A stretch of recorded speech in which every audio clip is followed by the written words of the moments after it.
Pai Celeste, te damos graças por esta oportunidade que o Senhor nos dá para anunciar o Evangelho da Graça. Não há maior honra que esta. Rogo que o Senhor nos ajude para que possamos nos expressar com clareza e o teu povo também, com a ajuda do teu Espírito Santo, possa entender corretamente esta palavra. Não permita que seja mal interpretada,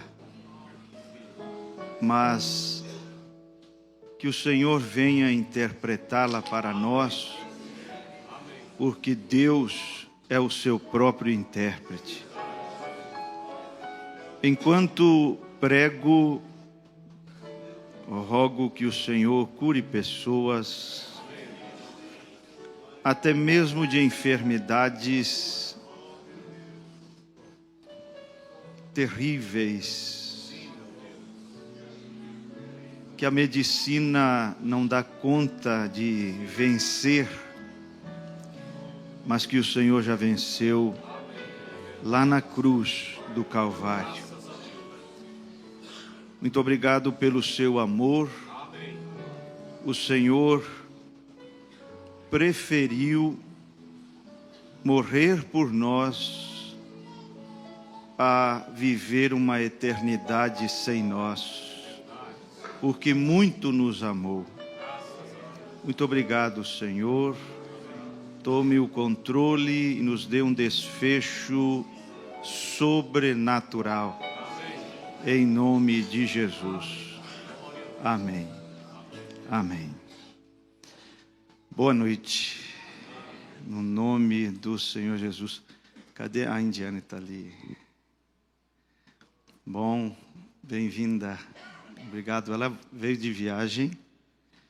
Imagino que esteja cansada, mas se esforçou por estar aqui, aceitando o nosso convite. Dias atrás estivemos na Igreja Batista Getsemane. Tivemos um bom tempo ali, né? Foi muito bom. O pastor Jorge Linhares trouxe a palavra. Foi uma palavra muito boa. E aquilo foi muito bom para o meu coração, para a minha alma. E eu fui edificado com aquela mensagem. Fui abençoado. E hoje ela está aqui, aceitando esse convite, e eu te agradeço pelo esforço. Amém? Deus te abençoe. Vou aproveitar que vocês já estão em pé. Quero ler a Escritura em Êxodo, capítulo 19.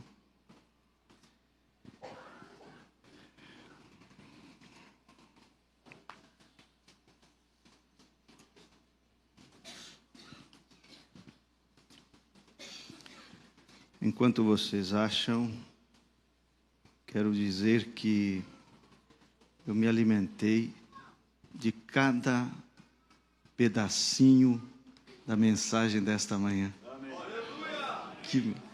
Eu falei para o pastor Daniel, agradece que eu não quebrei tuas cadeiras, porque eu tive que segurar. É maravilhoso ouvir, né?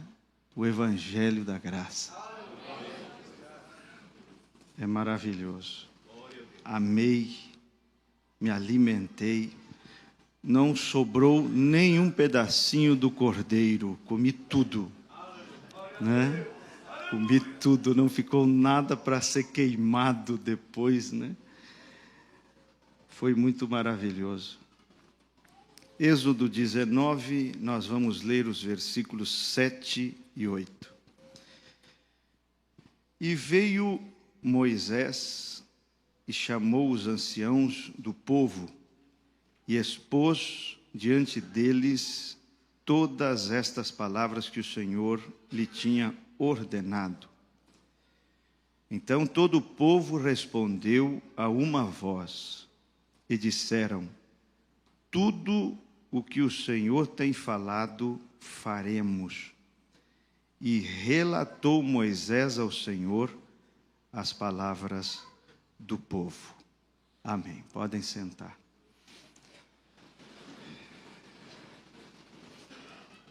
Eu vou continuar com a mesma linha da mensagem desta manhã.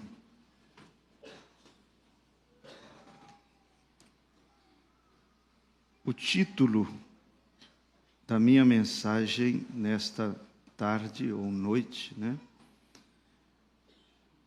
é o erro fatal. Esse será o título. O erro fatal.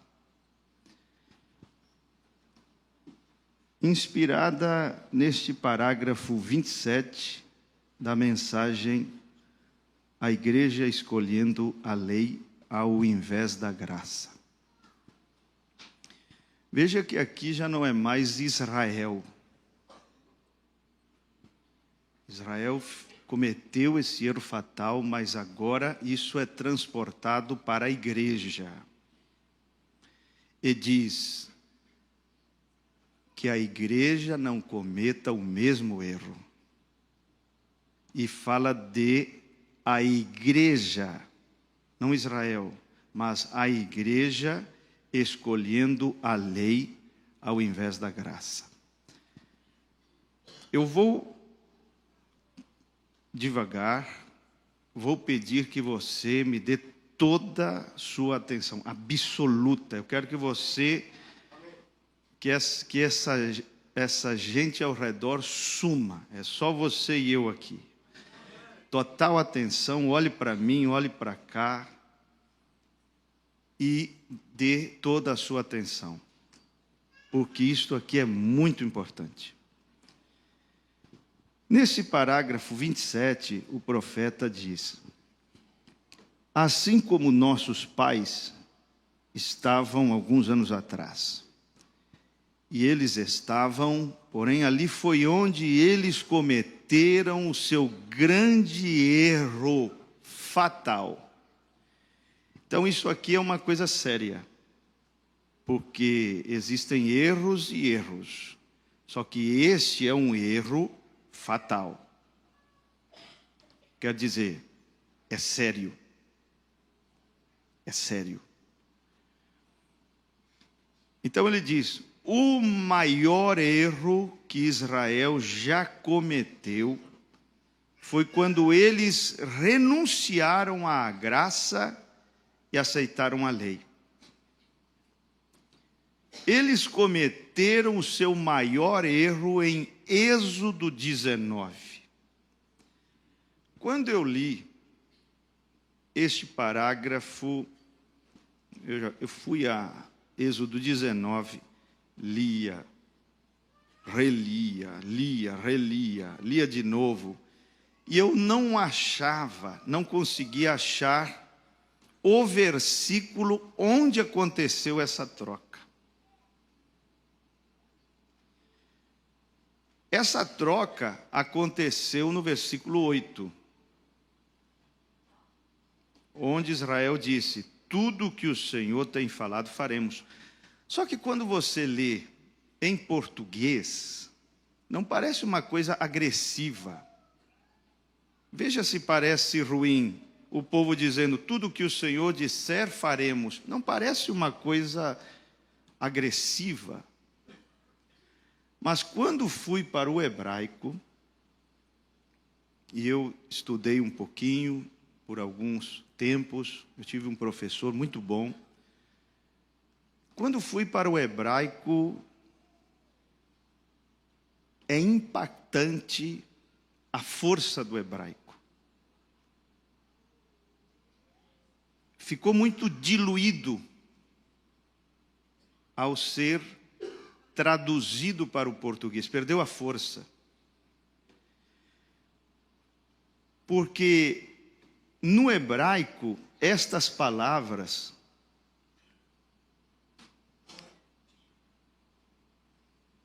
significam o seguinte: é como se Israel, são palavras soberbas, arrogantes. É isso que o hebraico dá a entender. São palavras arrogantes. Seria como se Israel dissesse assim: não nos julgue mais pela sua bondade, ou não nos abençoe mais pela sua bondade, mas pela nossa bondade. Não nos avalie mais pela sua fidelidade, mas pela nossa. Estão compreendendo? Nos abençoe não pela sua bondade, mas pelo nosso desempenho, que foi a graça que os tirou do Egito. E eles fizeram uma troca terrível.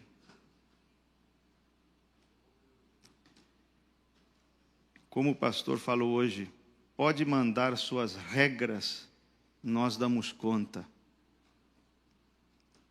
Erro fatal. Ou seja, tudo que Deus disser, podemos fazer. Se orgulharam na própria força. Quando você analisa assim, você vê que a coisa foi grave mesmo. Porque olha como continua o parágrafo. Eles cometeram o seu maior erro em Êxodo 19, foi um dos erros fatais que Israel cometeu. A aliança que Deus fez com Abraão era completamente a graça. Um pacto incondicional. A graça tinha fornecido para eles um libertador, um profeta, Moisés, né? Um cordeiro sacrificial, havia provido o maior avivamento que jamais tiveram, e no entanto, eles não estavam satisfeitos com isto. Eles queriam algo que eles pudessem discutir, eles queriam um lugar onde pudessem ter algo para fazer alguma coisa. Na mensagem Virando para o Norte, parágrafo 16,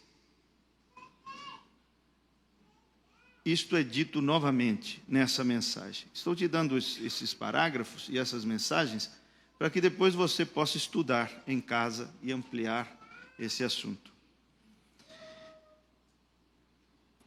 Israel saiu do Egito pelo poder da graça. A lei começou do Sinai para frente. Até o Sinai foi graça. Não pensemos que a graça é fraca, porque a graça abriu o Mar Vermelho.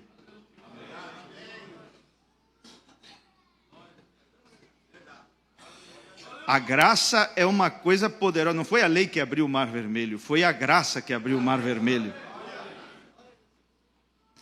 E eu vou te dizer uma coisa, e eu tenho que ser radical,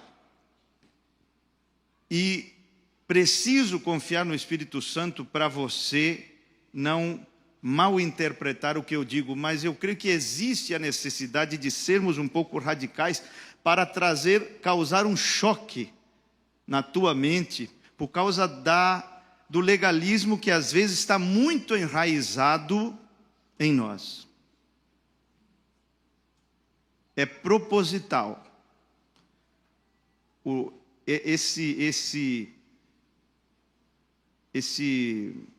Essas palavras assim um tanto radicais são feitas propositalmente, é para sacudir. Por que que eu digo isso? Se você quer anotar, na mensagem Hebreus 7, primeira parte, do parágrafo 200 ao 202, o profeta falando com a sua igreja, o Tabernáculo Brana, ele diz assim: 99% de vocês são legalistas.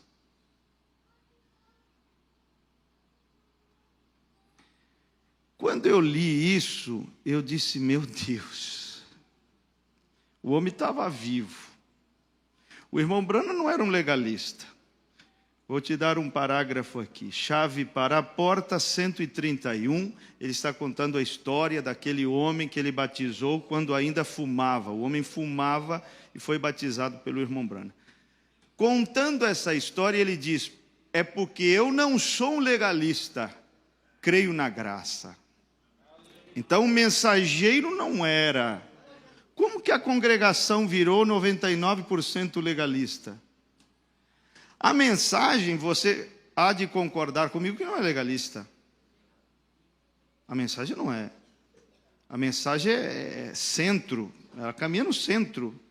Ela não é liberalista e não é legalista. Mas veja como, mesmo que o mensageiro não seja legalista, o povo pode mal interpretar, de tal forma que, para o tabernáculo Branham, ele disse, e essa porcentagem está nesse parágrafo, 99%. É como se eu dissesse aqui para vocês assim: 99% de vocês são legalistas. Isso é muito chocante.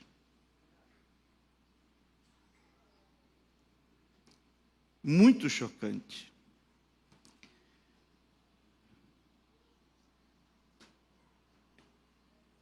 Existe uma tendência para o legalismo dentro da mensagem, é inegável. Para o liberalismo não tem jeito. Mas para o legalismo existe sim uma tendência para o legalismo. E eu quero que você esteja no Espírito, me ajude, me abençoe com a sua oração, seus pensamentos, sua atenção, e procure entender o que eu vou dizer. Porque eu não sou o teu inimigo, eu sou teu irmão. Estou aqui para te ajudar a viver mais perto de Deus. Não mais longe de Deus, mais perto. A graça providenciou profeta, providenciou milagres, providenciou um libertador, providenciou um cordeiro para o sacrifício, providenciou aquela grande libertação daquele povo. E isto foi sob o pacto da graça. Ele diz na sarça de Moisés, ali com Moisés, ele diz: porque lembrei-me do meu pacto feito com Abraão, Isaque e Jacó. Então, é porque se lembrou do pacto incondicional. Muito bem. Eles, vamos dizer, desde a saída do Egito até o Monte Sinai, eles pecaram algumas vezes. O pecado, por exemplo, da murmuração. Eles usaram palavras pesadas. Por exemplo, diante do Mar Vermelho, eles disseram assim: por que Deus nos tirou do Egito? Não havia sepulcros no Egito? É muito pesado. Mas você vê que ninguém morreu da saída do Egito até o Sinai. Ninguém morria, apesar das murmurações. Quando o pecado se manifestou, Deus fez superabundar a sua graça e o mar abriu. Você diz, Deus estava de acordo com aquele comportamento? Não. Ele não está de acordo com o pecado. Ele não está de acordo, ele não acha certa a murmuração. Mas o que Deus tem em mente é o seguinte: mantenha um homem por suficiente tempo debaixo da graça e ele será mudado. Porque a graça não tem pressa, irmão. O legalismo é apressado. Ele quer para já a mudança nas vestes, a mudança nisto, a mudança naquilo, ainda que interiormente ainda não tenha existido nenhuma mudança. Isso não serve. Isso agrada ao pastor que daqui da frente bate o olho e, todas as irmãs bem vestidas, isto, aquilo, mas e por dentro? A graça se preocupa com o interior. O legalismo, ele só se preocupa com que o sepulcro esteja caiado, bonitinho por fora, ainda que esteja podre por dentro. Então a graça não tem pressa. A graça às vezes demora, trabalha numa pessoa como Jacó, que também estava sob esse pacto, por 20 anos. O legalismo quer para ontem. Às vezes a pessoa tem 30 anos de mensagem, está cheia de fraquezas e coisas, mas quer que o novo convertido seja um santo que nem ele não é. É o legalismo, é a velocidade do legalismo. A graça não tem pressa. A graça vai trabalhando no seu ritmo, ela tem um ritmo. Com cada pessoa ela age de uma maneira diferente, sem pressa. Uns é uma semana, outros é 2 anos, outros é 10 anos, mas ela não tem pressa. Ela não está preocupada com os olhos dos homens, ela está preocupada com o que Deus vê.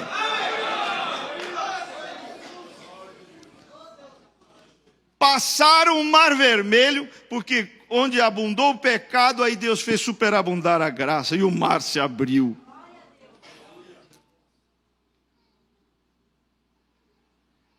Interessante.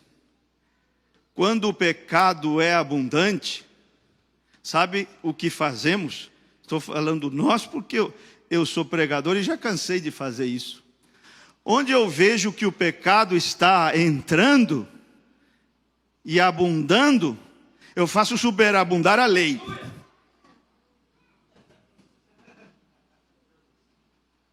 Porque E 1 Coríntios 15 diz que a força do pecado é a lei. Quer dizer, se eu faço superabundar a lei, ao invés de matar o pecado, eu alimento o pecado. Porque o que dá força para o pecado é a lei, não a graça. A graça mata o pecado. A graça significa morte do pecado. Aí o pastor desce a lenha e diz assim: eu não entendo, quanto mais duro eu prego, pior fica. Claro. É o exemplo que eu dei no finalzinho, né? No encerramento do culto de louvores. Tem uma fogueira aqui, eu estou jogando lenha seca.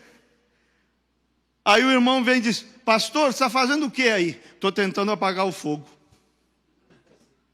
Com lenha seca? Com lei?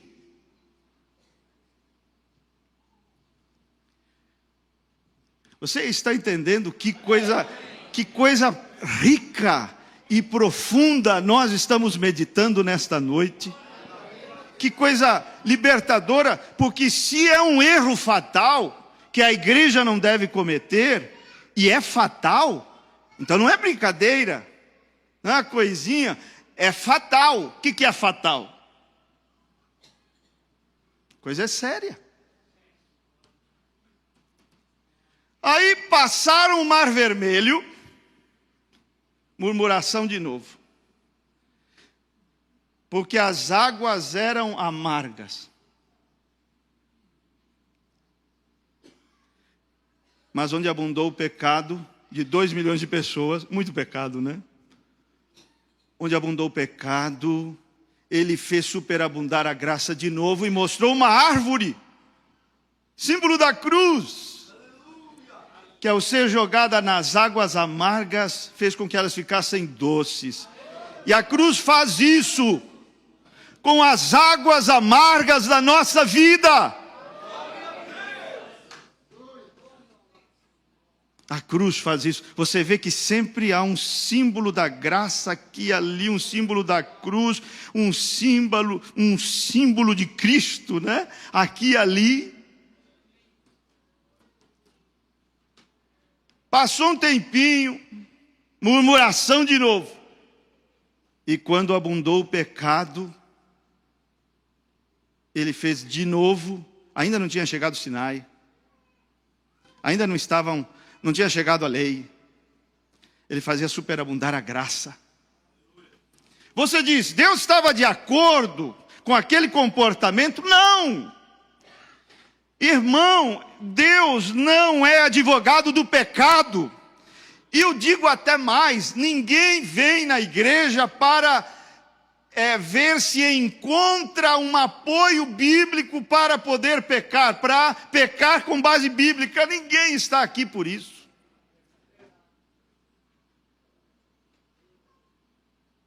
Não, estou aqui muito atento para ver se eu acho uma base bíblica para eu pecar com tranquilidade. Ninguém está aqui. Por que você está aqui? É para se livrar dos seus pecados, para saber como vencer as suas fraquezas, como caminhar mais perto de Deus. Não para viver uma vida suja, desregrada, desordenada, pecaminosa. Você não está numa igreja para isso. Se você quer esse tipo de vida, você não achará na igreja, você tem que ir para outro lugar. Então nós temos que confiar nisso.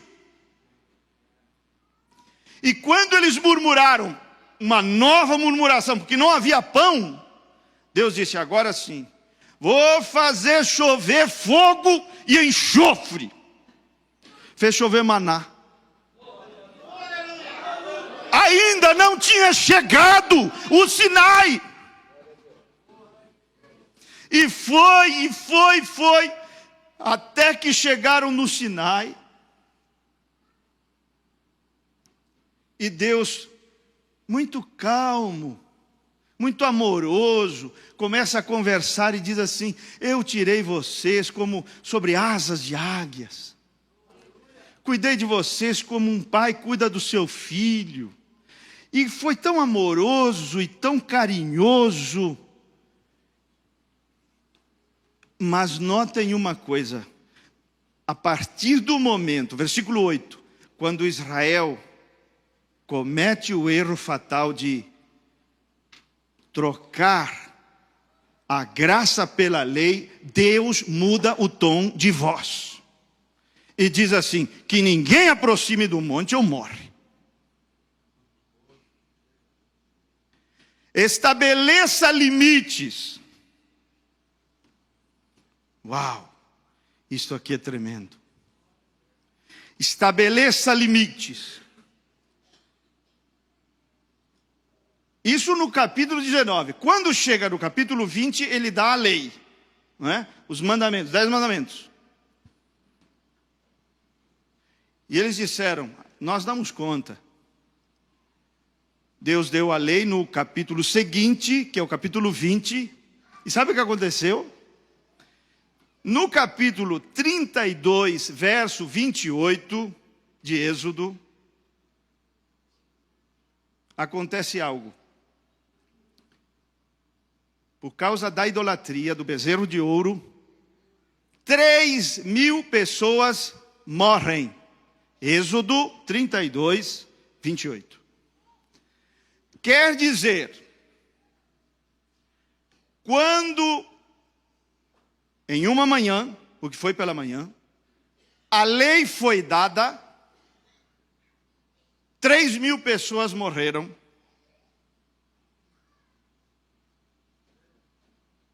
Porque a letra mata. Em outra manhã, que está ali em Atos 2, não a lei, mas o Espírito foi dado, e 3.000 se converteram no sermão de Pedro. Porque o Espírito dá vida. Amém? Amém? A letra mata, mas o Espírito dá vida.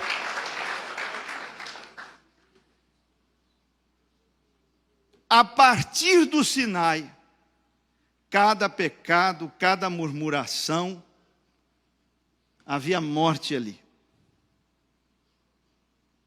Eu vou dizer uma coisa muito tremenda.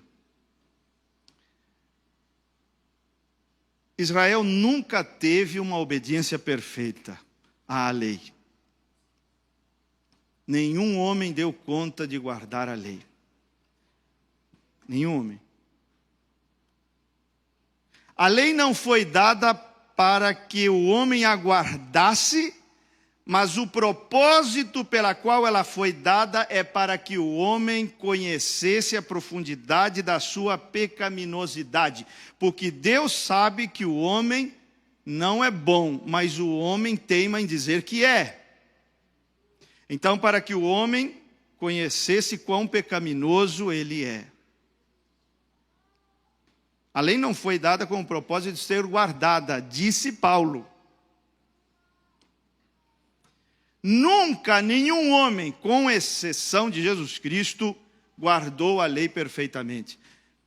A lei era para ser guardada tanto externamente como internamente. Só que sabe o que os fariseus fizeram? Rebaixaram o padrão de Deus a um nível completamente externo. Para dizer, nós guardamos. Aí Jesus veio em Mateus 5 e disse, não. A lei não é só para ser guardada externamente, é também para ser guardada internamente. Não é só não adulterar fisicamente, mas também, se em teu coração não pode haver uma cobiça, cobiçando uma mulher. Aí o que Jesus fez foi elevar a lei ao lugar onde ela estava, no princípio quando foi dada. E o mesmo, o homicídio, etc. Nenhum israelita deu conta de guardar a lei. Sabe por que Israel era abençoado? Por causa do sistema de sacrifícios. Sempre pelo sangue. Sempre pelo sangue. Porque o pacto era esse: se você obedecer, se você guardar, se você ouvir a minha voz, se não desobedecer. E todos falharam.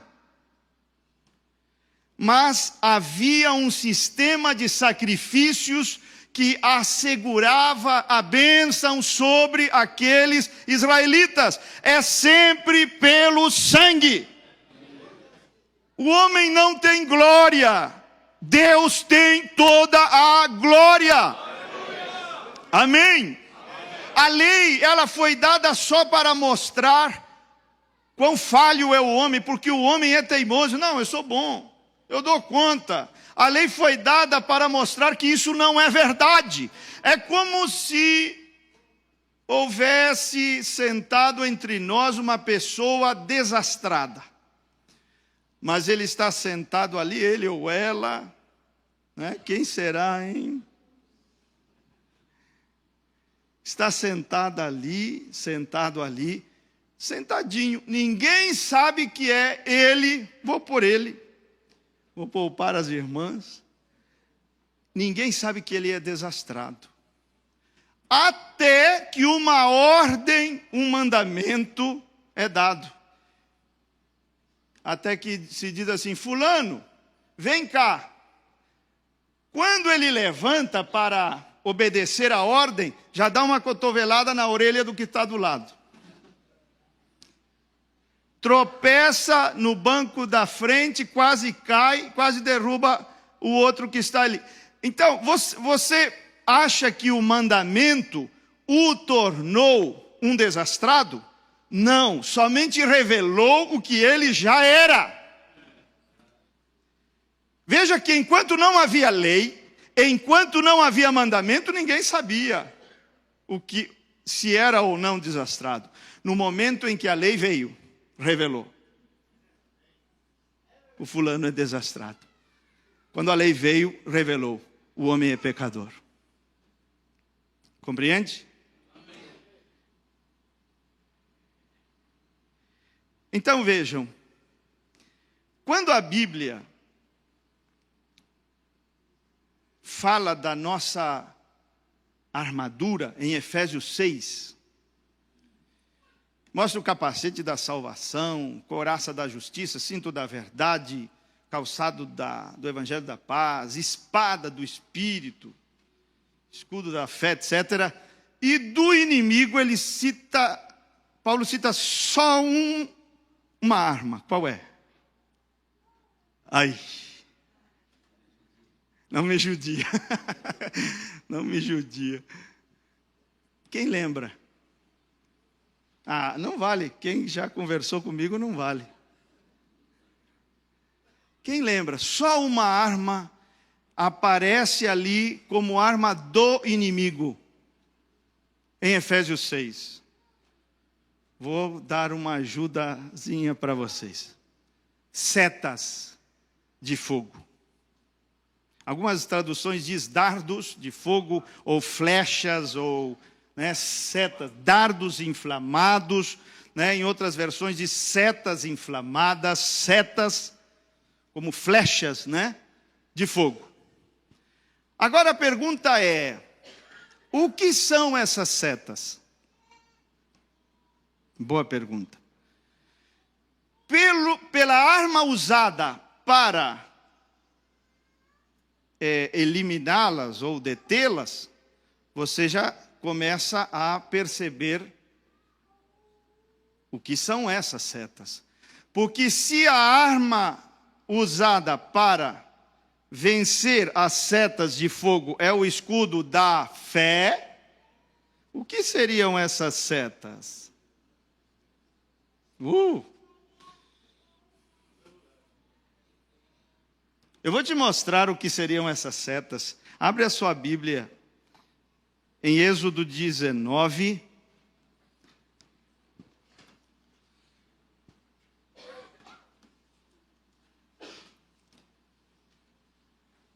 Vamos começar a ler do verso 10. Êxodo 19, 10. Vou te mostrar as setas. Disse também o Senhor a Moisés: vai ao povo e santifica-os hoje e amanhã, e lavem eles os seus vestidos. Estejam prontos para o terceiro dia, porquanto no terceiro dia o Senhor descerá diante dos olhos de todo o povo sobre o monte de Sinai. E marcarás limites ao povo em redor, dizendo: guardai-vos que não subais ao monte, nem toqueis o seu termo. Todo aquele que tocar o monte, e seu monte Sinai, certamente morrerá. Agora preste atenção. Nenhuma mão tocará nele, no monte, porque certamente será apedrejado ou aceteado. Aí estão as setas. O que significa? Significa o seguinte: que se você não vive pela graça, você quer fazer as coisas pelo legalismo, você quer subir o monte da lei, você abre uma brecha para as setas do inimigo, setas de acusação, setas inflamadas. Para quem são as setas? Para aquele que quer subir o monte da lei. Entendeu? Captou? Por quê? Porque quando você está na lei, debaixo da lei, querendo se qualificar pelo que você faz, pelo tanto que você ora, pelo tanto que você jejua, pelo tanto que você acha que é bom e fiel, quando você está nesse caminho, nada do que você faz é suficiente. Quando você não ora, a seta vem. Você não orou. Aí você diz, é verdade. Aí você reage e faz uma oração. Aí só que você está debaixo da lei. Você está querendo subir o Monte Sinai. Que Deus disse, não, suba, ou a seta vem. Estão entendendo? Amém? Aí você diz, é verdade, que classe de crente sou eu que não ora? Irmão, eu me envergonho de algumas coisas que eu preguei, sabe? Meu Deus. Eu chegava a dizer assim, se você não ora 1 hora por dia, nem se considere crente. Quer saber de uma coisa? Esqueça isso. Meu Deus. Graças a Deus pela graça. Graças a Deus pela graça. Aleluia! Graças a Deus pela graça. Mas você quer subir o Monte Sinai, e se você quer subir o Monte do Legalismo, a seta vem. Você se expõe à seta. Aí você diz, é verdade, que classe de crente sou eu que não ora? Aí você vai e ora, e fica tão feliz. Mas como você está orando no Monte Sinai, e não no Monte Sião, que é o Monte da Graça, a seta vem e diz, você orou, mas não orou o suficiente, foi só 20 minutos.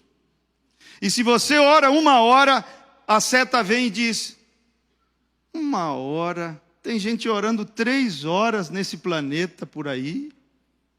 E nada do que você faz parece ser suficiente. E você fica exausto. Você fica cansado. Você se esforça por manter um ritmo que torna-se insuportável com o passar do tempo. E sabe o que você acaba fazendo? Caindo em ações totalmente mecânicas, sem nenhum prazer naquilo que você faz.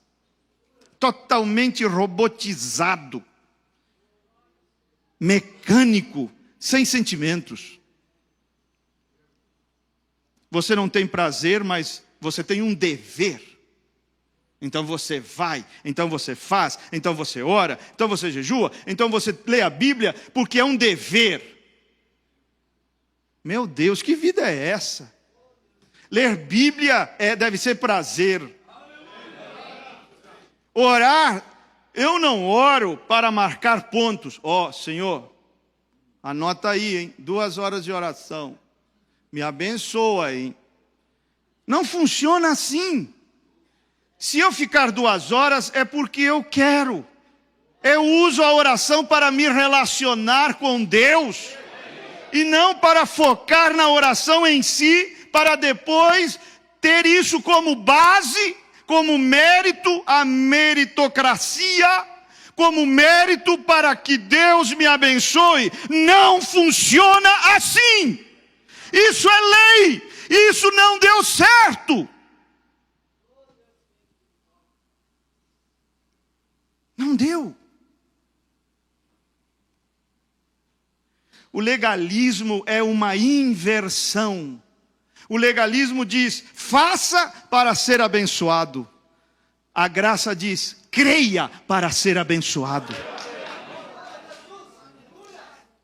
O legalismo, o foco está em você. É você que faz, é você.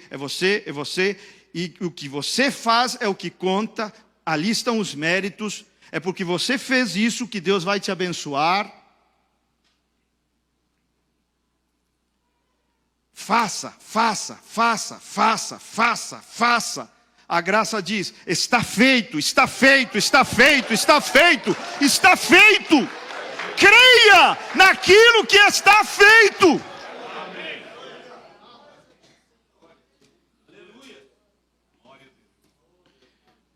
Olha, sabe o que o legalismo produz? Orgulho. Se você ora 2 horas e eu oro 15 minutos, você se acha melhor do que eu. No fundo, você se acha mais espiritual do que eu.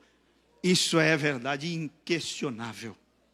Se você ora se você jejua 3 vezes por semana e eu 1 vez por mês, você vai se achar melhor do que eu, mais espiritual do que eu. O legalismo gera orgulho. É o fariseu que se gloria em suas ações, suas obras, que está ali na sinagoga com seu peito estufado, dizendo: graças te dou, meu Deus, porque jejuo 2 vezes por semana, sou dizimista. Tem gente que nem é, mas eu sou. Não sou adúltero, a minha moral é impecável. E aí aponta para o outro, porque ele se acha melhor que o homem que está ali dependendo só da graça, no canto da sinagoga, batendo no peito, dizendo: não tenho nada, seja propício a mim, é só pela graça, meu Deus. Mas ele se acha, ele diz: e graças a Deus que não sou nem como aquele coitado ali, ó. Nunca o homem da lei será, aos olhos de Deus, superior ao homem que confia e descansa inteiramente na graça. Nunca! Oxalá fosse como ele. Oxalá fosse como ele. Sabe por quê? Porque sairia daquele culto, voltaria para casa justificado. Porque o legalista não volta para casa justificado. Mas o homem da graça volta para casa justificado, abençoado. O legalista não, diz: um não desceu justificado, o outro sim.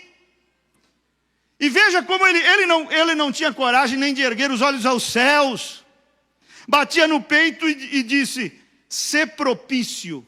Essa palavra vem da palavra propiciação, que era o lugar da misericórdia, a tampa. O propiciatório era a tampa que estava sobre a arca dos 2 querubins. Ali onde o sangue era aspergido, lugar da misericórdia, ser propício.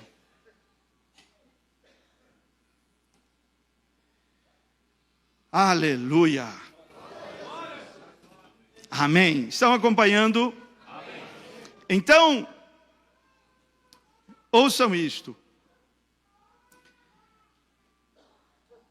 A criação foi um ato totalmente de Deus. Certo? Porque diz, foi uma obra de Deus. A criação foi Deus que criou. Obra dele.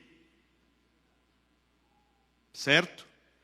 Criou plantas, criou vida marítima, criou aves, criou tudo. Ele trabalhou, certo? 6 milênios. 6 dias. 6 milênios. Trabalhou. Fez, trabalhou. Aí criou o homem. E o homem, quando entra em cena, é para desfrutar o trabalho de Deus. Eu sei que vocês já estão levando para onde eu quero chegar. Porque Deus fez assim na criação e também na redenção. Ele trabalhou, consumou a obra, disse: está consumado, e disse: agora venha para desfrutar do meu trabalho, da minha obra na cruz. Aí você entende que o homem entrou já no 7º dia, lá em Gênesis, já entrou no descanso. Esse é o sábado. Esse é o descanso. O batismo com o Espírito Santo. Você começa a desfrutar da obra feita por Deus. Como leu o pastor hoje, não era uma segunda pessoa morrendo na cruz, era o próprio Deus fazendo a obra. Era o próprio Deus trabalhando, era Jeová morrendo ali em forma humana. Aí ele faz a obra, diz: está consumado, e diz: agora vem e desfruta. Desfruta de cura, de felicidade, de paz, de tudo que é de bom. Venha desfrutar. Amém. Aleluia. Quando eles entram em Canaã, irmão, olha o que Deus diz. Ele diz assim: vocês entrarão em uma terra rica, comerão frutos de árvores que vocês não plantaram. Habitarão em casas boas que vocês não construíram. O que significa isso? Está dizendo, outro trabalhou, mas você vai desfrutar daquilo. Amém? Outro plantou aquela árvore, mas é você que vai desfrutar do fruto dela. Outro edificou aquela casa bonita, mas é você que vai desfrutá-la. Isso está dizendo que outra pessoa trabalhou a nossa redenção. Esse foi Deus. E agora eu entro em Canaã para desfrutar daquilo que Ele fez. Uou! Aleluia! Compreende? Você não plantou a árvore, outro plantou, outro trabalhou, outro foi paciente, mas você desfrutou dos frutos. Você não construiu a casa, foi outro que pacientemente construiu casa boa, mas agora é você que mora ali. Outro trabalhou. Estão acompanhando? Aleluia! Bendito seja o nome do Senhor. E aqui eu quero entrar numa coisa tremenda. Gálatas 4, vamos lá. Gálatas 4.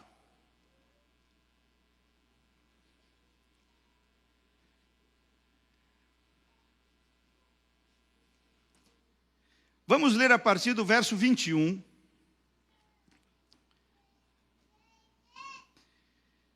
Gálatas 4, 21. Dizei-me os que quereis estar debaixo da lei. Não ouvis vós a lei? O que é estar debaixo da lei? Repito, não é uma questão de... eu não corro esse risco, porque eu não vou sacrificar animais, e eu não vou guardar sábados, e não vou ter a circuncisão e coisas. Não, não, não. Não é somente isso. Paulo, quando fala de estar debaixo da lei, ele está falando de submeter-se a um princípio espiritual que diz que o que você faz é o que te qualifica. Está entendendo? Aí ele diz, vocês que querem seguir o caminho do legalismo. Verso 22. Está escrito que Abraão teve 2 filhos. Quais eram? Isaac e o outro? Ismael. Tenha esses 2 em mente. Abraão teve 2 filhos. Um da escrava, que era Agar, Ismael. E o outro da livre, que era Sara, que foi Isaac. Tá? Verso 23 diz, todavia o que era da escrava nasceu segundo a carne, mas o que era da livre por promessa. O que se entende por alegoria? Porque estes são os 2 concertos. Uau! Que 2 concertos? Concerto da graça, concerto da lei. Correto? Certo? Porque Paulo está defendendo a graça. Mas ele sabe que tem gente querendo viver sob a lei. E diz, vocês que querem viver sob a lei, entende? Então ele diz, temos 2 concertos, graça e lei. Temos um mesmo pai, mas 2 filhos. Aí a interpretação paulina é a seguinte. 2 concertos. Um do Monte Sinai, gerando filhos para a servidão, que é Agar. Legalismo é bom. Gera filhos escravos. Irmão, presta atenção. O legalista pode dizer assim, Abraão é meu pai. O homem da graça também pode dizer, Abraão é meu pai. Eu tenho a mesma mensagem. O mesmo pai. Mas a mãe é diferente. O ventre é diferente. É o mesmo Abraão, Mas um é filho do ventre da graça e outro é filho do ventre de Agar, o legalismo. Você é qual? Porque a diferença não está no pai, está na mãe. Tua mãe é a graça ou tua mãe é a lei? Sob que princípio você vive, opera, ora, jejua, vem na igreja, canta, etc. Qual é o ventre? Você nasceu de qual ventre? 1 Pedro 3 diz assim, da qual, referindo-se às mulheres cristãs, da qual Sara chamava Abraão de Senhor. Quer ver ali? Quer ver? 1 Pedro 3, olha bem. Olha o ventre da cristã. Qual é o ventre da cristã? Qual é o ventre da cristã? Vou te mostrar aqui. 1 Pedro 3,6. Como Sara obedecia a Abraão, chamando-lhe Senhor. Um irmão disse assim, a minha esposa deveria fazer o mesmo, me chamar de Senhor.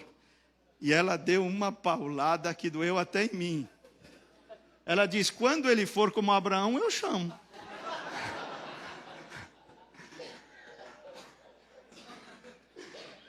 Poxa, doeu até em mim. Doeu até em mim.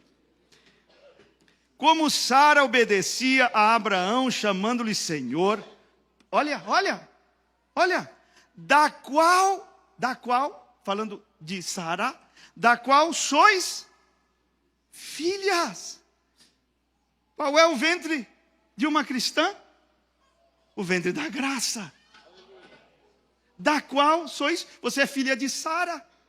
Você é filha da graça. O pai é Abraão.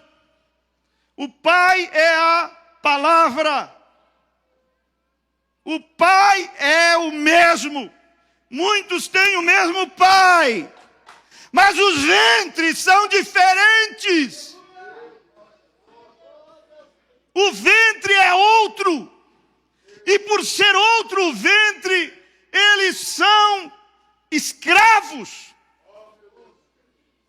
Porque Agar, o ventre da lei, gera filhos escravos.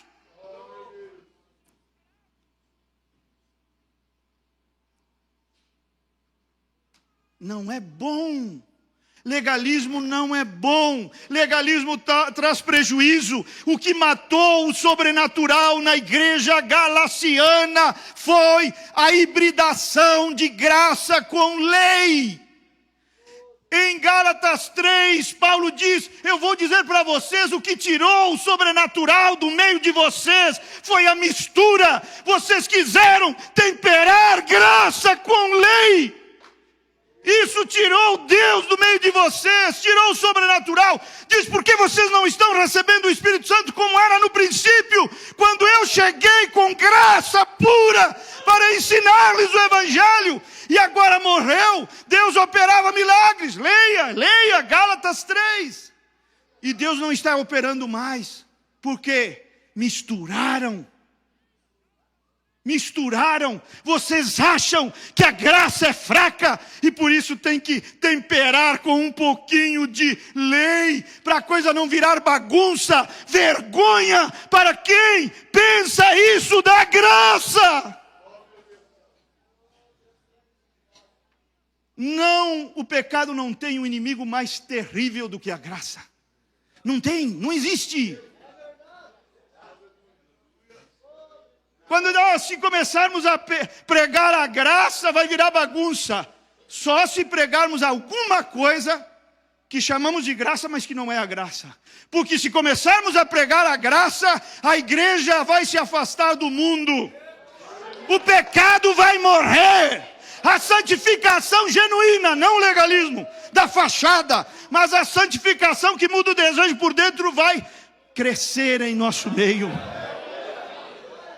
Não, igreja, ouça, não tenham medo da graça.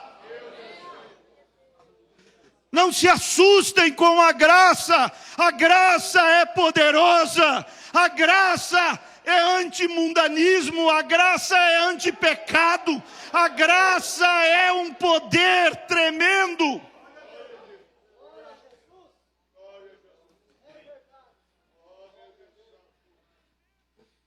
Aleluia. Aí, em Gênesis 21:10, diz que o Ismael começou a zombar, né, do Isaac. Sara olhou, não gostou. Não gostei daquela brincadeirinha. Falou assim, que o Ismael fez com o meu Isaac. Aí falou para Abraão assim, manda embora esse ventre. E manda embora esse ventre. Manda embora essa mulher, junto com seu filho, manda embora. Abraão fica, o que é isso, Sara? O que é isso? Cadê o amor, Sara? Aí Deus chegou e disse assim, faça o que Sara diz. Imagina, tem alguma Sara aqui. Obedeça, Sara. Faça o que Sara diz. Diz, não ache que foi forte ou inadequado o que ela disse. Lance fora essa mulher e seu filho, porque ele não herdará com Isaque.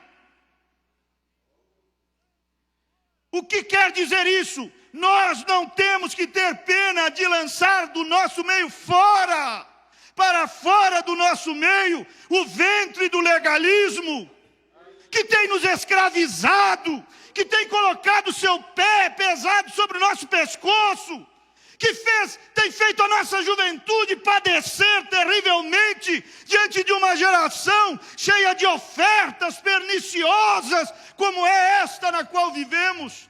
O legalismo tem judiado dos nossos jovens, tem massacrado nossas moças, e ainda vamos tolerar o ventre legalista de Agar. Diz Deus, lancem fora isso! O espírito do legalismo precisa sair do nosso meio, das nossas vidas, dos nossos corações, todos os resíduos, todos os resquícios, e quanto mais você se desfizer do legalismo, mais poder de Deus haverá na tua vida, se manifestará na tua vida. Mas você vê que a graça é um assunto pouco entendido, muito temido, que as pessoas mais velhas na mensagem chegam a prender a respiração quando se fala. Assim, meu Deus, ajuda aí, porque... Não tenham medo da graça. A graça é o poder de Deus. A graça é Cristo. A graça foi o que te salvou. Pela graça sois salvos. Você quer o quê? Você vai ter medo daquilo que te salvou, irmão. Você vai temer a própria coisa que te salvou. Vai ter medo daquilo que te salvou. Você está certo das ideias? Precisamos ser assim, chocantes, para o povo. Precisa, porque é benéfico, porque ajuda, porque abençoa o povo, porque cura enfermos, porque liberta pessoas, porque traz a verdadeira santidade e não só fachada. Isso aí é muito superficial. Nós temos que ver os mistérios. Então eu vou te mostrar na Bíblia se esta questão da graça, do dom da justiça, todas essas coisas que estivemos falando, vamos ver se isto é leitinho. Não quero saber o que você pensa, quero saber o que a Bíblia pensa. Você não quer saber o que eu acho, você quer saber o que a Bíblia acha. Vamos lá? Hebreus 5. Daqui a pouquinho eu vou começar a pregação. Isso aqui é a introdução. Não, estou brincando. Estou brincando com vocês. Hebreus 5. Vamos ler do verso 12. Porque, devendo já ser mestres pelo tempo, quer dizer, passou tanto tempo e você ainda não entende certas coisas, estas coisas.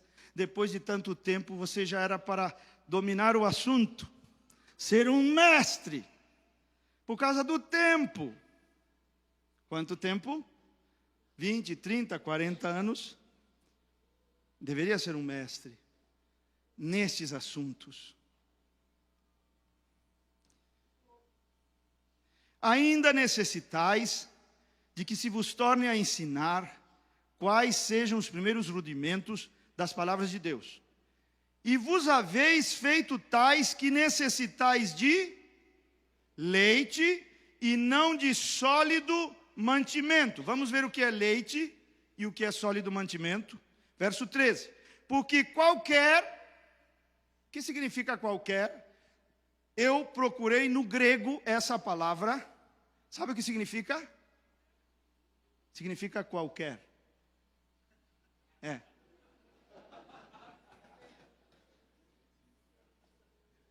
É verdade. Significa qualquer. Qualquer. Qualquer é qualquer. Preste atenção. Qualquer que ainda se alimenta de leite, não está experimentado na palavra da... Que justiça? Própria ou imputada? Que classe de justiça Paulo pregava? A justiça da fé ou a justiça das obras? A justiça própria ou a justiça de Deus pela fé? Diz que se você não entende essas questões da justiça, você ainda está bebendo leite. Então não me fale de maturidade, se você não entende nem isto. Conhecer estas coisas é que é mantimento sólido. Aí você diz, eu não concordo. Mas sabe quem escreveu isto? Paulo. Você é mais espiritual que ele, sabe mais, já fostes ao terceiro céu. Irmão, aqui está dizendo que, vamos lá, qualquer que ainda se alimenta de leite é porque não está experimentado na palavra da justiça, é porque é menino. Mas o mantimento sólido é para os perfeitos. Leite. Gálatas 4 diz que Ismael começou a perseguir Isaac. Quando veio a perseguição, você sabe? Não me judia, ele já me disse. Eu me esqueci, não me judia. Olha, presta atenção, aqui há uma coisa muito bela, uma verdadeira pepita de ouro. Paulo disse, Ismael começou a perseguir Isaac. Paulo diz aqui, se você não entende essas questões da justiça pela fé, não na justiça, você ainda é um menino, você ainda está bebendo leite. Quando Ismael, alguém sabe aqui? Quando começou a perseguição de Ismael sobre Isaac? Quer ver? Você vai gostar disto. Gênesis 21. Gênesis 21.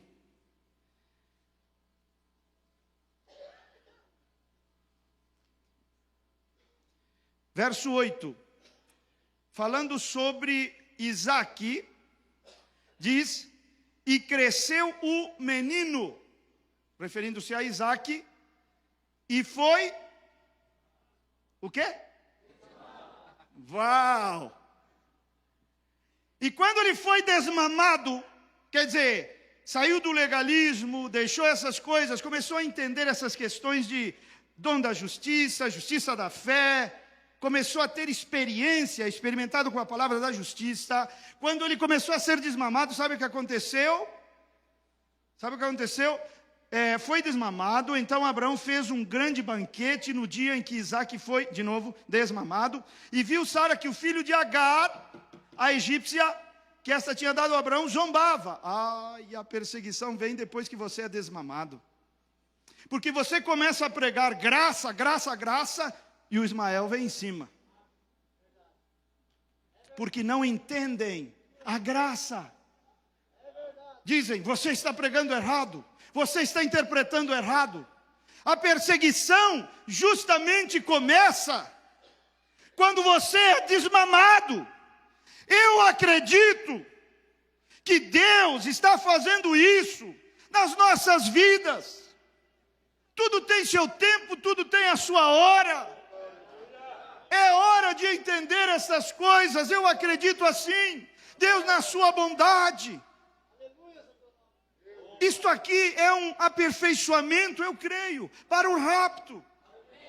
Para nos libertar de tudo aquilo que nos amarra, de vícios, de pecados, de fraquezas, de coisas que nós não damos conta de vencer por nós mesmos, pelo nosso esforço, pela nossa força. Aí Deus vem e diz assim, há um caminho mais excelente, há um caminho melhor. Você diz, o problema está na palavra? Não. Nunca. Legalismo tem a ver com base. A maneira legalista como a palavra é pregada ou ensinada ou aplicada. Legalismo é base. Eu prego a palavra. Ok. Mas sobre que base? A base da graça ou a base do legalismo? Eu vou te dizer uma coisa aqui, nesta mensagem. Eu vou ler. É o parágrafo 24 da mensagem Tua Casa. Você observou, você e eu, e a maioria dos ministros, estou lendo, diz que é a maioria dos ministros, e assim por diante, nós estamos sempre tentando dizer a uma pessoa o que não fazer.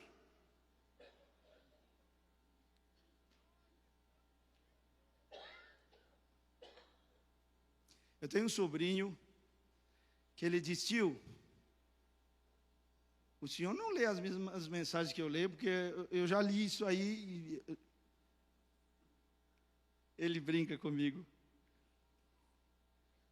Nós estamos sempre tentando dizer a uma pessoa o que não fazer. Lembra o carcereiro de Filipe? O que devo fazer, não o que não devo, é o que devo. O que devo fazer para ser salvo? Ajoelhou diante de Paulo e Silas. O que devo? Mas o irmão Branco diz que nosso legalismo nos leva a dizer à pessoa o que não deve fazer. Mas essa não é a pergunta. Exemplo. Uma mulher ajoelha diante de nós aqui. O que devo fazer para ser salva? Joga no lixo esses brincos. Maquiagem. Corta. Muda essas calças aí horríveis, apertadas por uma saia. O que mais? Saltos altos que te fazem rebolar, serrote neles. Né? O que mais? Não corte o cabelo. A mulher não perguntou isso. Você acha, agora você que está me olhando assim, o pastor Wilmer desviou. Não, eu estou te dizendo como opera a genuína santificação. Eu vou te mostrar o que diz o profeta de Deus. Se você me condena, vai ter que condenar aqui, porque eu estou lendo. Olha, nós estamos sempre tentando dizer a uma pessoa o que não fazer. Nós diríamos: pare de fumar, pare de mentir, pare de roubar, pare com isto e aquilo. Aquilo não foi o que o homem perguntou. É que você é tão legalista que fica cego e nem entende direito a pergunta. Não foi o que o homem perguntou. Ele não disse o que eu tenho que parar de fazer para ser salvo. Vejam, nós tentamos lhes dizer o que eles devem parar de fazer. E bem, eu devo fazer isto e aquilo e não aquilo outro. Não. Esta é a pergunta: o que devo fazer? E não o que devo parar de fazer. Agora escuta. Você simplesmente faça o que deve. O que Paulo, quando ele disse o que devo fazer, qual foi a resposta de Paulo? Faça algumas coisas, faça algumas obras, faça alguma coisa. O que ele disse, irmãos? Ele disse: crê, fé. Crê em quem? No Senhor Jesus Cristo. Não é fé naquilo que você faz, não é fé na fé, é fé em Cristo. Crê no Senhor Jesus Cristo. Isso é muito simples. Não, isso é pregador desmamado que prega isso.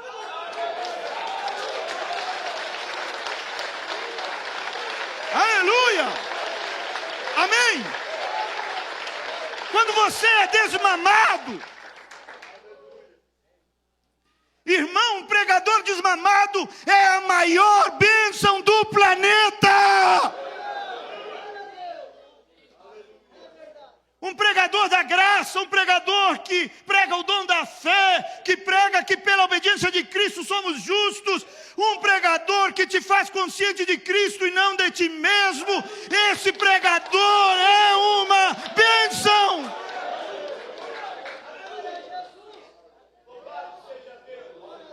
Deus nos dê mais desmamados. Amém? Então ele disse: crê. O que devo fazer? Crê. Mas aí, pastor, vamos ver. Você simplesmente faça o que você tem que fazer, e todo o resto disso cuidará de si mesmo. Opa! Olha bem, se você estiver mentindo, roubando, bebendo, jogando e fazendo todas estas coisas que são malignas, isso vai parar, santificação. Isso vai parar porque você creu. Compreende, irmão? Isso vai parar. Isso é santificação. O resto é resto. Isso vai parar quando você fizer o que Paulo disse, respondendo à pergunta dele: crê no Senhor Jesus Cristo, será salvo tu e tua casa. Parágrafo 24 da mensagem Tua Casa. Então essa fé em Cristo traz a verdadeira santificação. Fé em Cristo. Amém. Isto é glorioso. Uma irmã me disse assim, o outro dia estava pregando sobre isso, e a irmã me disse: mas pastor, eu consegui tanta coisa com meu legalismo, com meus jejuns, minhas orações, e consegui tantas bênçãos, e consegui isso, consegui aquilo. Eu disse: irmã, leia 2 Coríntios 3, onde Paulo diz que se o ministério da morte e da condenação, que era o ministério da lei, teve glória, quanto mais glória terá o ministério do Espírito.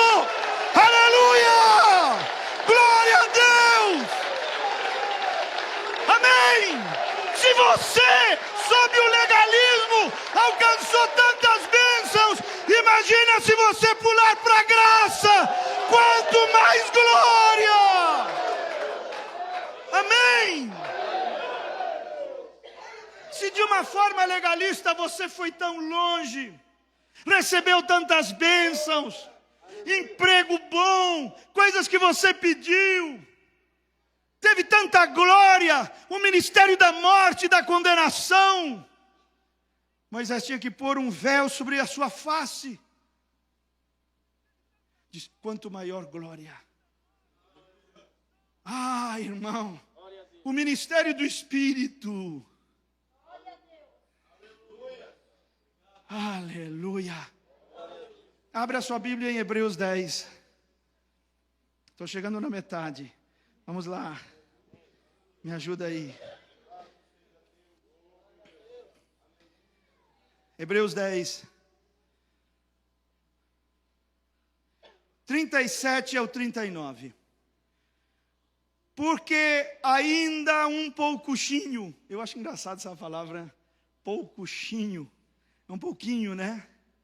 Ainda um pouquinho de tempo, e o que há de vir, virá. Então tem a ver com a vinda. Sim. E não tardará. Tem a ver com a vinda. E diz, mas o justo viverá da fé.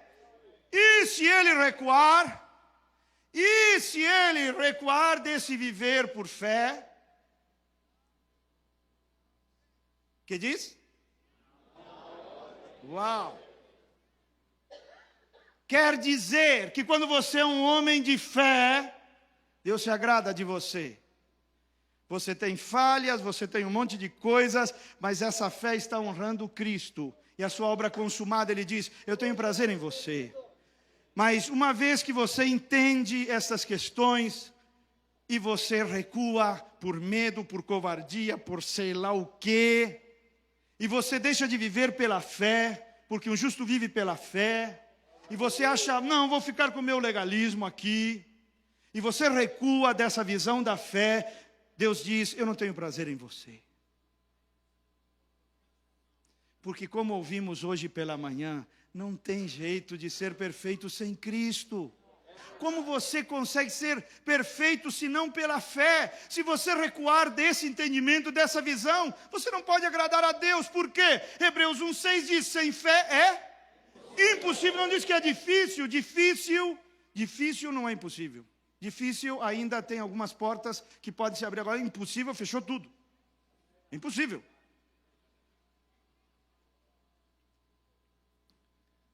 Compreende?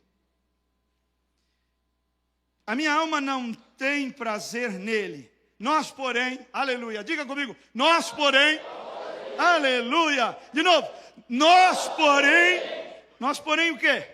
Não somos daqueles que se retiram para a perdição, mas daqueles que creem para a conservação da alma. Aleluia, aleluia. Creem, nós somos aqueles que creem. Aleluia! Eu tenho que me apressar aqui. Uma vez, sabe, eu pregava assim. O problema não está em Deus. O problema não está em sua palavra. Se as coisas não estão dando certo, o problema está em você. Uau, que ridículo. Sabe o que Deus falou ao meu coração? Ele disse, pare de desqualificar o meu povo. Porque em Cristo eles são perfeitos, qualificados e mais do que vencedores. Amém? Pare de desqualificar o meu povo. O problema não está em Deus, o problema não está na palavra, o problema não está na Bíblia, o problema não está na mensagem, e o problema não está em você que está em Cristo Jesus.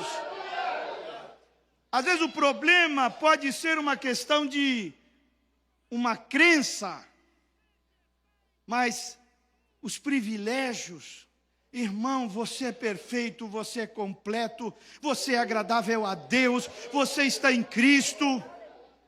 Pare de desqualificar o meu povo. Pregadores, parem de desqualificar o meu povo.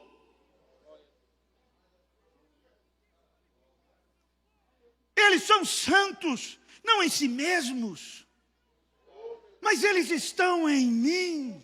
Eles estão em mim, eles estão olhando para o Calvário, eles têm um sacrifício entre eles e Deus, eles têm o sangue de Deus derramado. Parem de desqualificar o meu povo. Quando a noiva souber quem ela é, quando a noiva souber que ela é Ele, o irmão Branham diz, ela é Ele. Como que ela se torna Ele? Pela fé, porque ela crê, e a justiça dele vem parar na conta dela. Não é justiça dela, é dele. E aí ela vai se tornando Ele. Aleluia! Uau! Amém. Aí ela crê. Tudo que Ele comprou para ela, a justiça é dele, a perfeição é dele, a retidão é dele, a justiça é dele, é tudo dele, e vai parar na conta dela, e é assim que ela se torna Ele. E quando ela se tornar Ele, diz, será exército invencível. Amém? Você está desejando chegar nesse nível? É errado. Você já está ali. Você já está ali. Sabe, o diabo não quer, como que eu diria? Evitar que você chegue no lugar da cura. Não.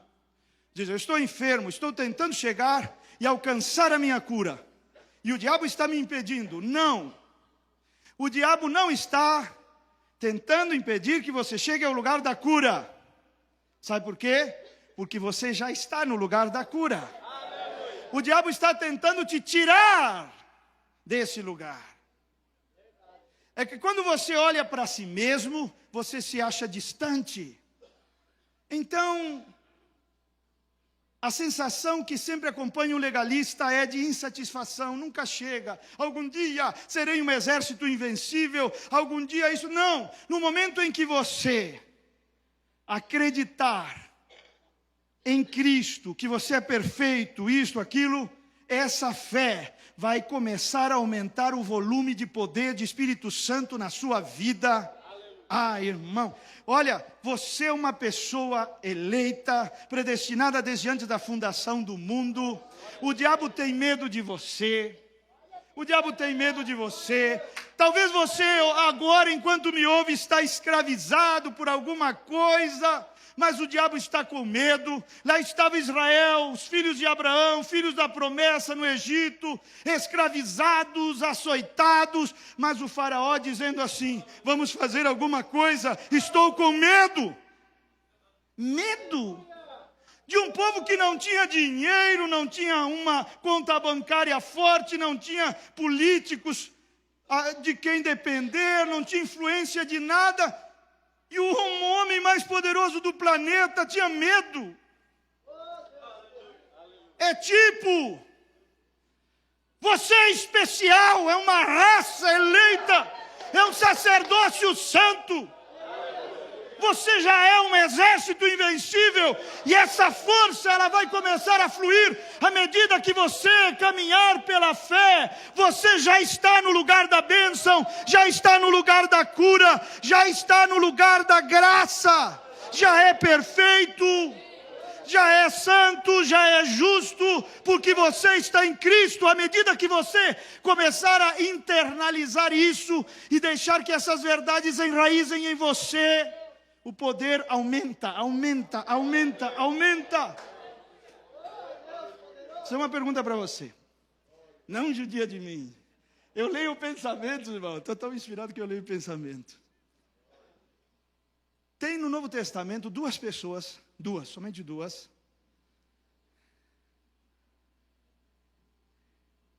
que Jesus disse que eles tinham grande fé. Quem era? Jesus disse que tinham uma grande fé. O centurião,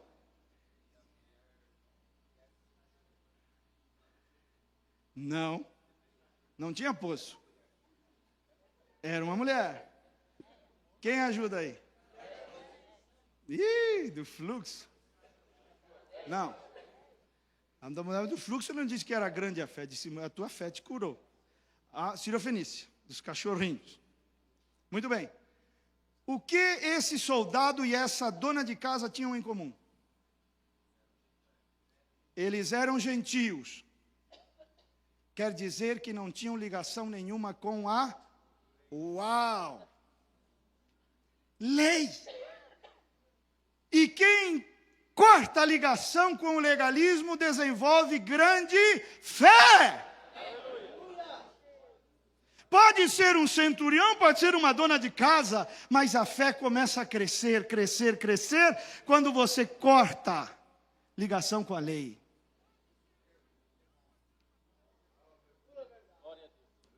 Aleluia. Irmão, tem tanta coisa boa. Eu vou só um pouquinho aqui e vou finalizar, tá bom? Vou finalizar. Deus nos tirou de um lugar onde Ele não via justiça em nós e nos colocou em um lugar onde Ele não vê pecado em nós.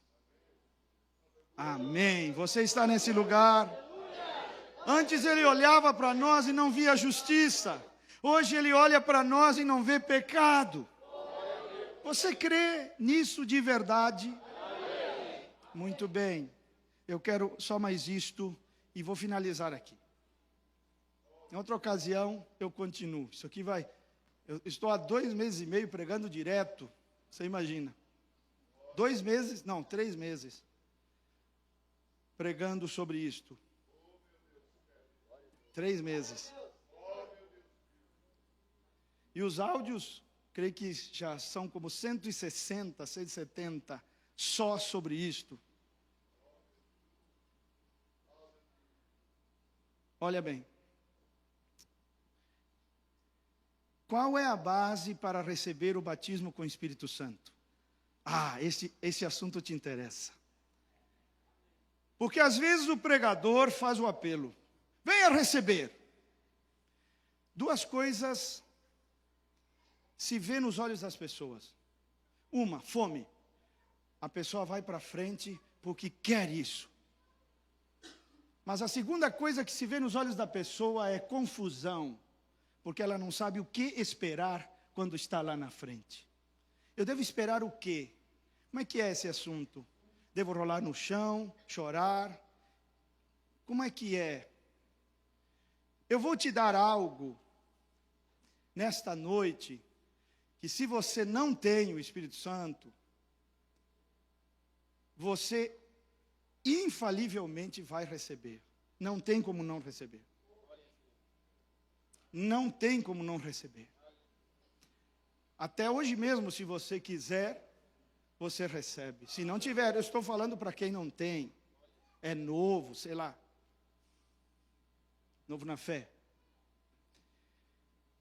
Qual você acha que é a base para uma pessoa receber o Espírito Santo? O que você diz para uma pessoa que vem até você e diz assim, eu quero o Espírito Santo? Você diz, vá jejuar, vá orar, vá se consagrar. O que você diz? Veja que sempre nós mandamos as pessoas fazerem algo. Nós desviamos o olhar delas da obra consumada de Cristo, do viver pela fé para fazer algo. Ela sempre tem que fazer alguma coisa, ou ir para o mato, ou jejuar tantos dias, ou orar tantas horas, e sempre estamos dizendo a elas o que tem que fazer. Vamos tirar os olhos das nossas obras e colocá-las na obra consumada de Cristo, vou te mostrar a base que Paulo tinha em seu ensinamento para que uma pessoa recebesse. Abra sua Bíblia e com isso vamos finalizar.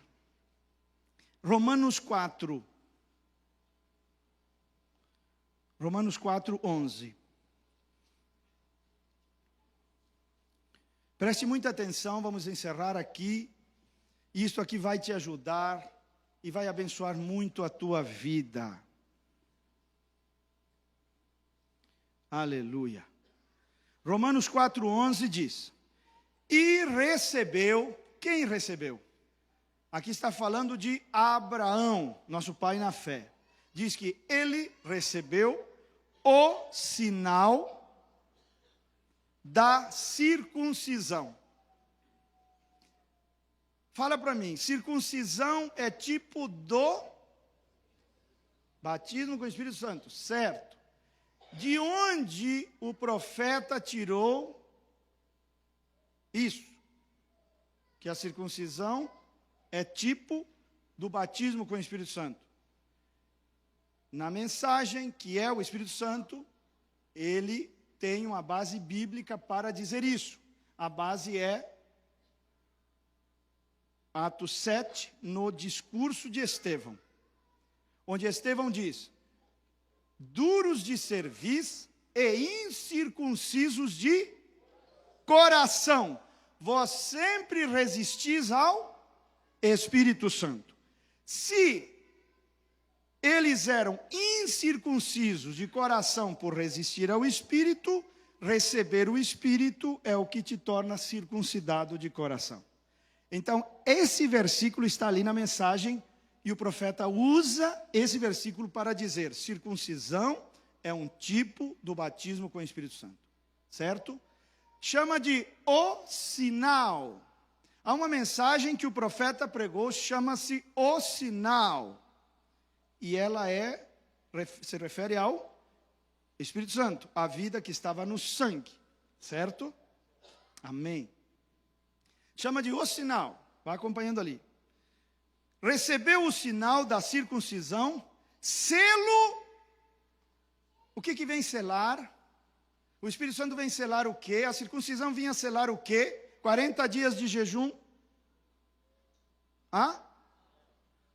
Irmão, isso aqui é ouro. Ouro. Vem selar 5 horas de oração. O que vem selar? A justiça da fé. O que é a justiça da fé? É a justiça que você obtém pela fé. Quando você crê no Senhor Jesus Cristo, você recebe essa justiça pelo fato de estar crendo.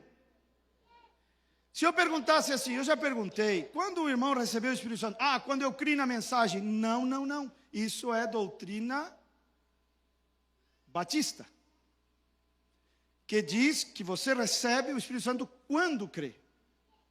Quando na Bíblia diz, a pergunta apostólica é: recebestes o Espírito Santo depois de ter crido?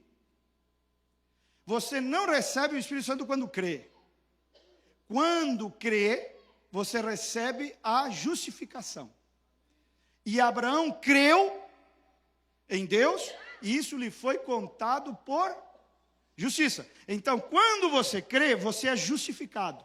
Agora, uma vez justificado, recebeste o Espírito Santo depois de ter crido, porque o Espírito Santo precisa de uma base. É como a pombinha na arca. Saiu da arca e não achou onde pôr o seu pé. Por quê? Tinha só carniça. Tinha só justiça própria. Aí o Espírito Santo não tem como pôr o pé ali. A pombinha volta. Mas se ela vai e acha a justiça da fé, ela sela isso. Estão entendendo?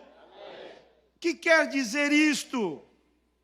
Quer dizer o seguinte, que se você é um crente, quantos crentes há aqui? A maioria não é. Não levantou a mão. Quantos crentes tem aqui? Levanta assim, bem assim com vontade. Já estamos finalizando. Com vontade, assim. Balança assim, balança assim. Eu sou crente, amém? Isso quer dizer que você tem a justiça da fé. E o Espírito Santo vem selar o quê? Quer dizer que você já tem a base. Agora diga, Senhor, me sela porque eu tenho a base. Senhor, agora envia essa pomba porque eu tenho a base. Venha selar. E o que você faz? Você tem que aprender a falar com louvores e fé. Se o teu pai é um homem rico e te diz assim, dentro de uma semana eu vou te dar de presente um carro. E você sabe que ele é um homem de palavra, e você sabe que o que ele promete ele cumpre, e que ele tem poder para fazer aquilo. O que você vai fazer? Você já começa a se alegrar agora. Uau! Mas você não tem o carro? Não, mas é certeza, é certeza! É certeza! Mas cadê o carro? Amém? Mas o que te dá a certeza? Não é o que você faz. É a justiça, é o dom da justiça que você recebeu porque você creu. Essa é a base. Aí pessoal, cadê o carro? Ah, ainda não chegou, mas com certeza chegará. Porque meu pai não mente. Porque meu pai tem poder para me dar o que prometeu. Jesus recebeu o batismo com o Espírito Santo no Jordão, diz o profeta. Será que havia alguma relação entre o batismo com o Espírito Santo que Jesus recebeu e a justiça? Sim ou não? Vamos ver Mateus 3. Mateus 3.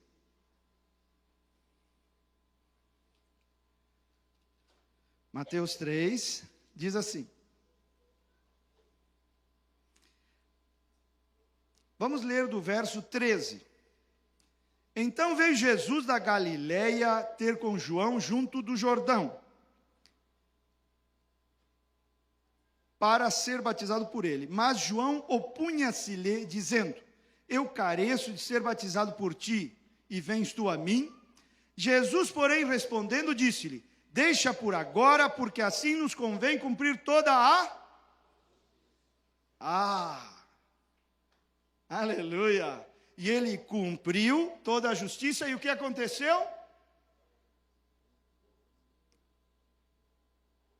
Diz que os céus se abriram. E o que desceu?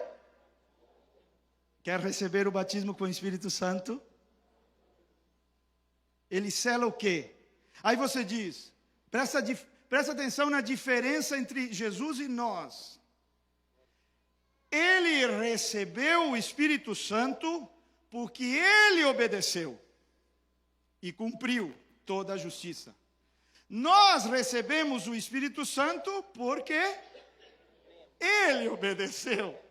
Porque é a justiça da fé, não nossa. Eu vou repetir. Ele recebeu o Espírito Santo porque ele obedeceu. Ele cumpriu toda a justiça. Você não recebe assim. Porque a tua justiça vem por crer, não por fazer. A justiça dele era por fazer, a tua é por crer. Está entendendo? Ele recebeu o batismo com o Espírito Santo porque ele cumpriu toda a justiça, porque ele obedeceu. E nós o recebemos porque ele obedeceu. Porque eu sou justo pela obediência de Cristo. Romanos 5,19. Essa aí vale umas palmas, né? Uau! Aleluia! Glória a Deus! Bendito seja o nome do Senhor! Já está. Olha, o diabo cria a ilusão, o legalismo. Sabe o que é legalismo? É abismo. Legalismo é criação de distância.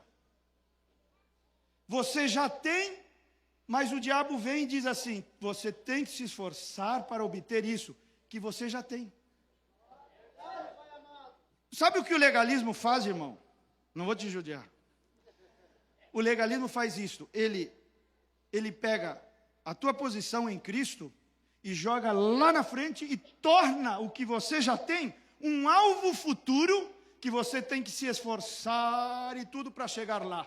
E nunca chega. Legalismo é isso, é criador de distância. Legalismo cria distância, cria abismo. Por isso você faz e nunca chega. Porque é uma ilusão, é miragem. Quer ver? O diabo disse para Adão e Eva: se você fizer isto e comer deste fruto, qual era a promessa? Sereis como Deus. Irmão, eles já eram como Deus. Eles foram feitos à imagem e semelhança de Deus. Aí o legalista chegou e criou a distância e disse: serão como Deus. Pegou o que eles já eram, colocou como um alvo lá futuro, que eles alcançariam se fizessem tal coisa. Estão entendendo? Isso é o problema do legalismo. E você se mata jejuando e orando e fazendo isso, fazendo aquilo, e nunca chega a ser como Deus. Um ilusionista.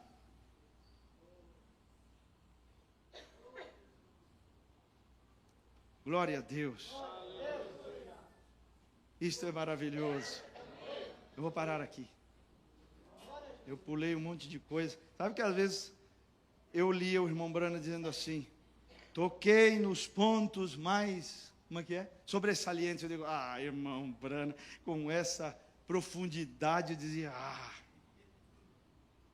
E depois a gente percebe que conosco, infinitamente menos do que esse profeta, não dá para trazer tudo num culto só. Contigo acontece a mesma coisa, não é?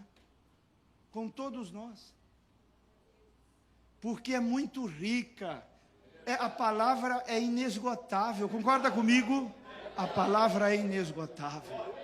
Eu quero entregar agora esse microfone para o pastor Daniel, que segundo a direção do Espírito Santo,